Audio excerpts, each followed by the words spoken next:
Hello everyone, Johar. তো এই ভিডিওটা যে কতদিন ধরে আমার গ্যালারিতে পড়েছিল সেটা আমিও ঠিক ঠিকানা জানি না। তো এই ভিডিওটা করেছিলাম কিন্তু আমি একটা বৃষ্টির দিনে, যেদিন কিন্তু আমি সকালবেলা উঠে ফ্রেশ হয়ে নেওয়ার পর কিন্তু এখানে খাচ্ছিলাম ডিম টোস্ট, তারপরে ঘুগনি, রুটি। দেন কিন্তু উঠে স্নান করে নেওয়ার পরে এই যে ভাত খেয়ে নিচ্ছি। আর আমার বাবা থাকলে আমরা প্রায় মাংস খাই, কিন্তু এখন বাবা নেই, এখন আমাদের মাংস খাওয়া হচ্ছে না। তো যাই হোক, তারপরে কিন্তু আমি এখানে ঘুমিয়ে পড়েছিলাম।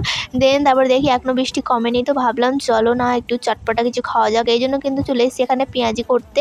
অ্যান্ড এই যে পেঁয়াজি যে রেসিপিটা, এটা কিন্তু আমার কিছু ক্লিপ দিদির কাছেও রয়েছে, মানে দিদির ফোনে রয়েছে, ওর ফোনে করেছিলাম। তো আমি ভাবি নেব নিয়ে আর আমি এটাকে জুড়ে ভিডিওটা পোস্ট করব, কিন্তু আমার ওর থেকে নেওয়া হয় না। তাই ভাবলাম আজকে ফাইনালি, যে এরকমভাবে থাকলে আমার এভাবে পড়েই থাকবে, আমার চ্যানেলটা পুরো ডাউন হয়ে যাবে। তো আমি আজকে তো ফাইনালি ভিডিওটা করলাম। তো এখন কিন্তু করে নিচ্ছি পেঁয়াজি। দেন পেঁয়াজিগুলো কিন্তু খেতে খুবই টেস্টি হয়েছিল। আর এখন দেখেও আমার লোভ লাগছে, জানি পেঁয়াজিগুলো আমার একটু চ্যাপটা হয়ে গেছে, কারণ আমি মানে কি বলবো, আমি অত উঁচু। চলো দেখা হবে কিন্তু তোমাদের সঙ্গে নেক্সট ভিডিওতে। Bye bye.